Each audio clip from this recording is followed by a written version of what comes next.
My mother and my father are the people I looked up to growing up. Probably my father the most. Being a pastor, growing up in a Christian home, had a great impact on my life.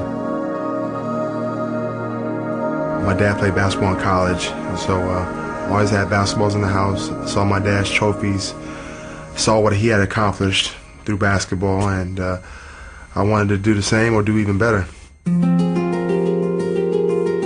He introduced me to the game of basketball at the age of maybe 3 or 4.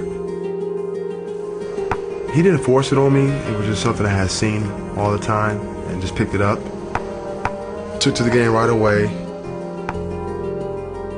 Playing with the YMCA league team or going to the J. Ashburn Youth Center and playing for that team.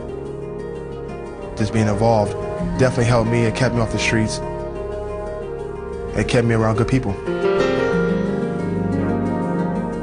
Growing up watching Dr. J and Michael Jordan, Magic Johnson, Larry Bird, and those players, and really falling in love with the game. I practiced every day. I mean, every day, sometimes twice, 3 times a day. Just wanted to go outside and just play. Even when it snowed outside, I would go out to the courts and play. The one thing I remember was my mom feeling my arms, my chest to make sure I had my coat on.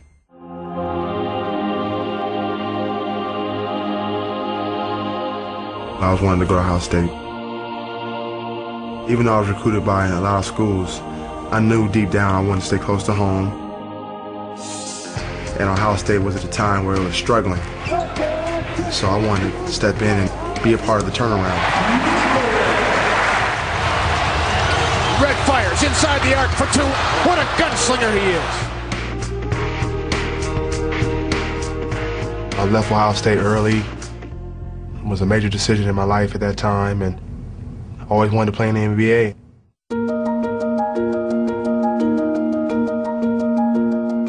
Good evening, and welcome to the 2000 NBA Draft in Minneapolis, Minnesota.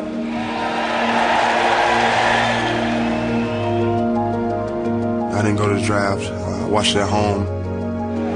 With the first pick, the New Jersey Nets select Kenyon Martin. My expectations were like anybody else's, to be a lottery pick. DeMar Johnson of the University of Cincinnati. Chris Mim from the University of Texas. To go in the first round. Amadou Njai, Primoz Brezic, Eric Barkley. To be one of those guys that can help my family. Number 29, that's the last pick of the first round. Let's go to the Commissioner, David Stern. With the 29th pick, the Los Angeles Lakers select Mark Madsen. But it didn't work out that way.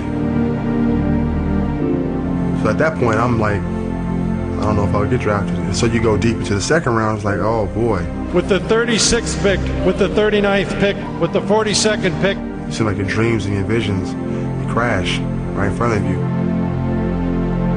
It was one of the toughest nights of my life. It still motivates me to this day, and something I'll never forget. I was upstairs, just me and my dad, just upstairs hanging out. Let's see what the Bucks do here at number 43. With the 43rd pick in the 2000 NBA Draft, the Milwaukee Bucks select Michael Redd from Ohio State University. At that point, I didn't really care whether it was first round or second round. As long as I got my name called, that's all that mattered. Having faith in God was really key at that moment, because through adverse times, you'll find out what your character is all about. The very next day, I went to work, running hills, doing whatever it took to get in shape to be prepared for camp.